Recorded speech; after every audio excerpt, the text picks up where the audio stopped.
Bom dia, pessoal. Vamos começar o nosso culto. Vou iniciar com uma prece. Senhor Jesus, nosso amigo, queria agradecer ao Senhor por mais um dia. Que o Senhor continue nos abençoando, nos protegendo, para que quando o mal vier, nós estejamos todos prontos. Queria agradecer por tudo, meu Senhor. Que o Senhor abençoe os recém-encarnados e os desencarnados. Que assim seja, graças a Deus. Vou passar aqui para o nosso amigo Ian, para ele fazer a página, ler a página. A página de hoje é do livro Segue-me, pelo Emmanuel, do Emmanuel por Chico. E a página se chama Cura Própria. Pregando... Desculpa, não é essa página. Não peques mais. Vai e não peques mais. João, capítulo 8, versículo 11. Foi dita por Jesus. E a página diz: a semente valiosa que não ajudas pode perder-se. A árvore tenra que não protege permanece exposta à destruição.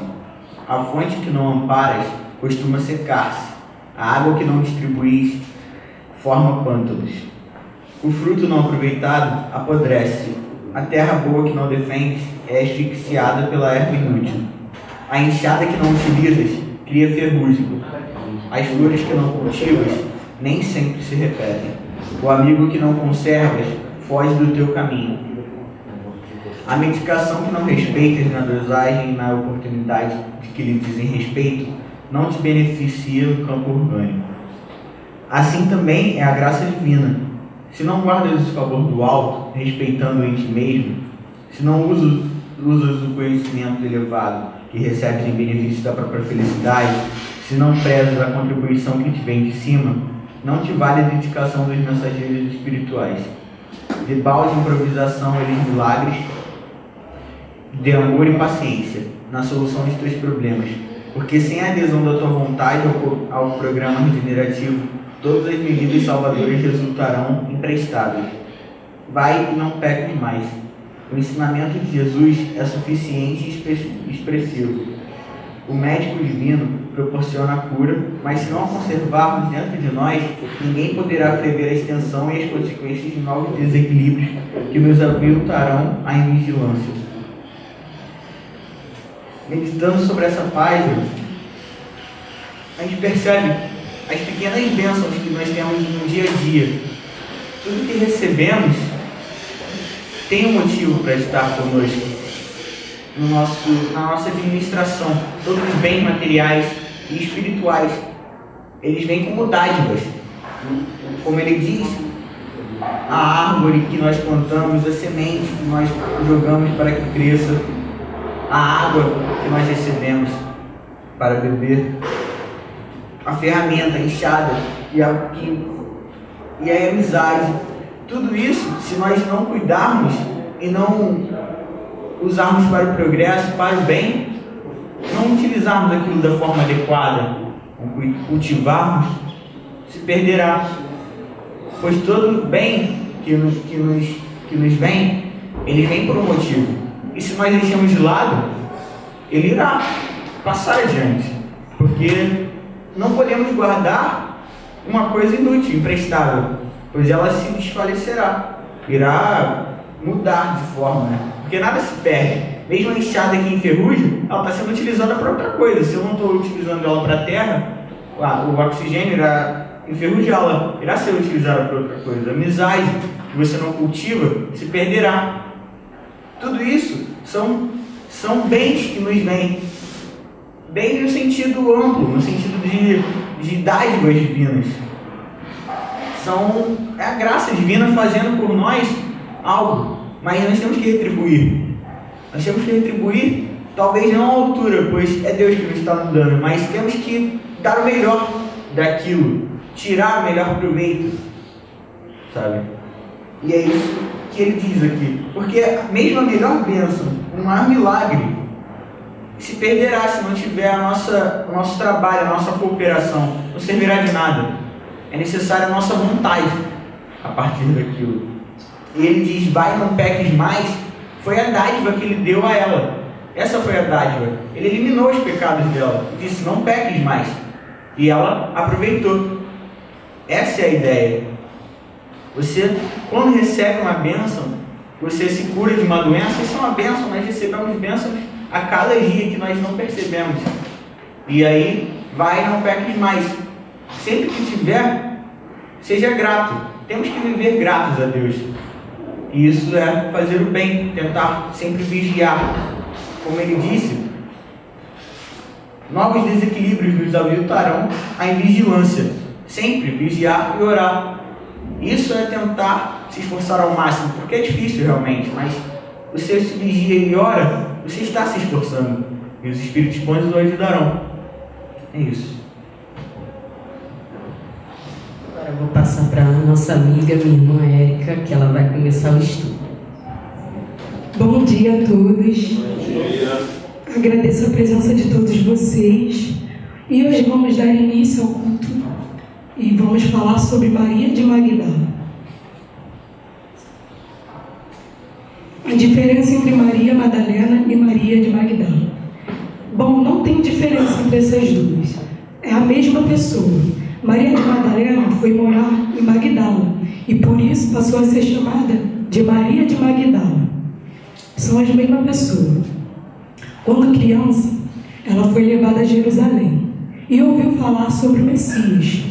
A família de Madalena gostava muito de festas e nenhuma dessas festas foi que ela ouviu falar sobre Jesus. Ainda criança, na época da adolescência, que ela era criança. Mais tarde, quando já tinha 15 anos, deixou ser levada por uma voz que falava a seu ouvido. Ou seja, Madalena, quando tinha 15 anos, ela deixou ser levada por um homem. Quando ela deu conta, ela já estava em um bordel. Ou seja, se hoje é muito fácil a gente ser levada por caminhos ruins, imagine naquela época que as pessoas eram muito ingênuas. E foi assim que Madalena deixou ser levada. Quando se preparava para vender perfumes, visitando um templo, ouvi dizer novamente sobre Jesus e perguntou como ele seria. Então o orador daquele templo disse que Jesus seria tão forte como o grego mitológico e tão bom quanto o sorriso de uma criança.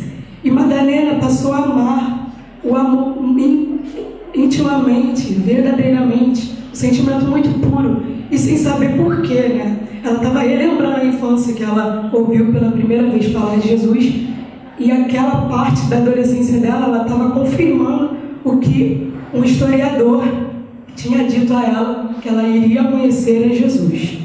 Então Madalena amou Jesus verdadeiramente. Quando adulta, já era a rainha da noite. Ou seja, Madalena abrigava em sua casa os melhores hóspedes da cidade. Madalena tinha tudo. Dinheiro, tinha joias, ouro, tinha tudo. Mas Madalena sentia um grande vazio. Ela sentia que faltava alguma coisa dentro dela. E era a paz interior. Um dia Madalena entrara em êxtase. Recebeu uma mendiga a notícia que Jesus estaria em Cafarnaum. Bom, então Madalena estava muito triste, estado de depressão. Justamente por esse sentimento vazio que ela sentia. E ela ouviu de uma serva que Jesus estaria em Cafarnaum. Então ela pediu que os servos dela arrumassem um barco para que ela partisse. E quando ela atravessou e chegou à praia de Cafarnaum, ela viu a casa de Simão Pedro, o pescador, e era lá que Jesus se abrigava ao anoitecer. Então Maria Madalena entrou na casa de Simão Pedro. E quando ela entrou, ela viu Jesus pela primeira vez. Imagina a cena, cara. Imagina a cena de Maria Madalena ao ver Jesus. O Espírito que ela já veio conhecer desde criança e depois retornou a ouvir sobre ele na adolescência. E agora estava de frente para Jesus. Então Madalena se ajoelhou aos pés de Jesus e disse: Senhor, o que queres que eu faça?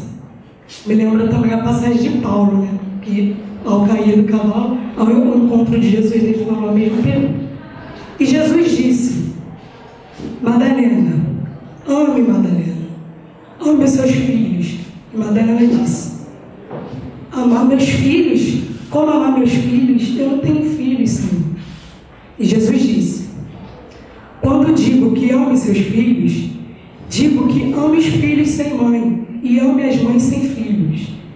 E Madalena, daquele dia em diante, mudou completamente. Tinha encontrado ali a paz interior, né? Então, depois do encontro com Jesus, Madalena chegou em casa e deu toda a sua riqueza. Se desligou de todos os bens materiais. Deu os ouro, deu a joia, deu tudo. Volta um pouquinho, volta um pouquinho. Obrigada. Naquela semana, a notícia correu que um certo Simão fariseu, um homem muito rico daquela região, ia receber Jesus. Então, ao anoitecer daquele dia, Jesus foi acompanhado de Pedro e João à casa do Simão fariseu. E ele era muito rico. A casa dele não era uma casa, era uma mansão, de tão rico que ele era. E ao chegar lá, começaram as combinâncias daquela época, e de repente Jesus e Simão fariseu viu uma multidão na entrada da porta. E quem estava lá? Quem provocou aquela multidão? Foi Madalena. Madalena entrou, conseguiu passar pelos soldados e se jogou aos pés de Jesus. E quando Madalena jogou-se aos pés de Jesus, o pé de Jesus, como naquela época eles andavam, Jesus andava descalço, né? Estava sujo de poeira. E Madalena lavou os pés de Jesus com suas lágrimas e enxugou os pés de Jesus com seus cabelos. Então, e foi assim que Jesus disse a Maria Madalena: porque muito amas, os teus delitos estão perdoados. Agora vá e não tornes a pecar. A partir de então, onde quer que estivesse Jesus na multidão, lá estava Maria, a convertida de Magdala. Naquela noite, Maria soube que Judas tinha traído Jesus e que ele seria preso. Madalena se misturou naquela multidão e o viu apresentar ao homem que dizia: Barrabás ou Nazareno. Então, nessa época, com certeza, nós estávamos lá. E o que a gente disse? O que a gente respondeu? Barrabás ou Nazareno? Alguém tem uma ideia? Quer falar? Barrabás, inventava. Então, gente, exatamente. Nós berramos ao grito: solte Barrabás e prenda Nazareno. E foi assim que aconteceu.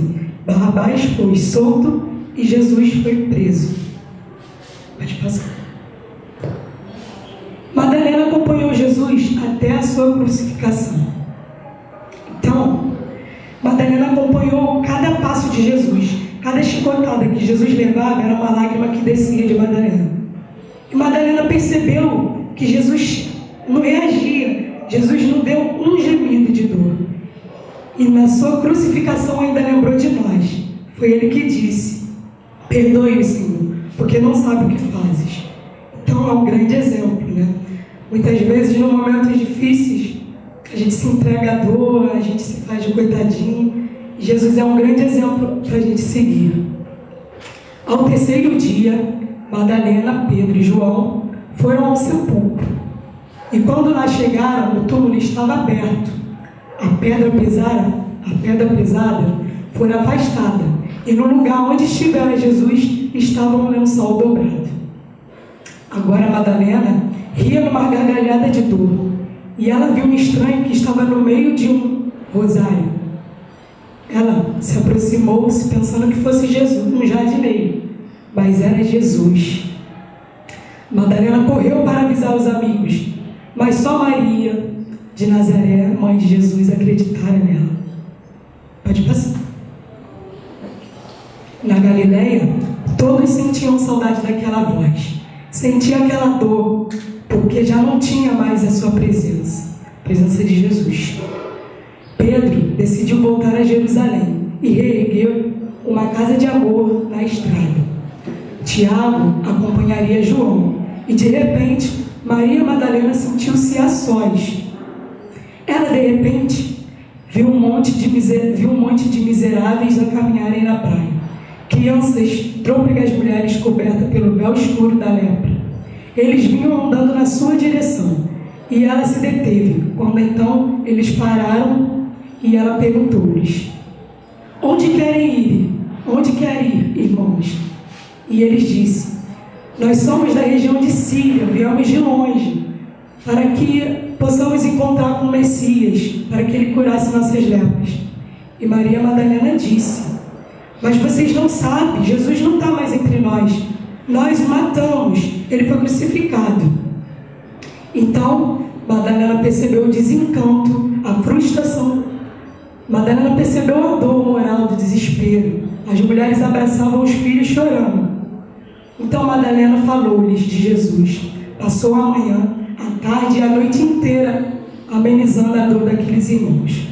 E foi assim que aquela linda mulher passava os dias. 10 anos depois, quando ela se banhava em uma queda natural de água, Madalena percebeu uma pigmentação em seu corpo. Naquela tarde, o seu discurso foi diferente. Nós, os leprosos.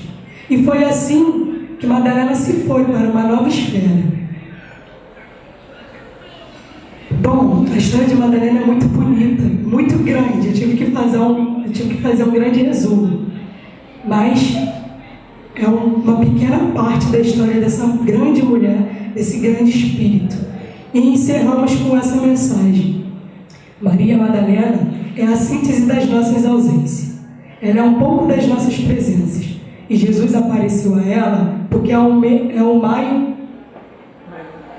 maior exemplo, faltou R ali, de transformação moral do Evangelho. Pedro era puro, Paulo era arcais, mas ela era toda podridão. E foi do pântano que floresceu o lírio. Ela fez a maior revolução da história do cristianismo. E aí também a gente lembra do que Allan Kardec disse, né? Fora da caridade não há salvação. Porque Madalena dedicou a vida toda para servir, né? Quando ela encontrou com Jesus, ela já sentia antes, né? Antes de encontrar com Jesus, ela sentia uma falta de paz, sentia um sentimento vazio. E depois daquele encontro, ela abandonou tudo, largou tudo para seguir Jesus. Então é um grande exemplo, né? Gosto muito da história de Madalena. Espero que vocês tenham gostado. Para finalizar o culto de hoje, a gente vai fazer uma encenação daquela época com Madalena, Jesus e Pedro, Simão Pedro.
Depois dessa linda encenação dos nossos amigos, queria convidar os passistas para se posicionarem.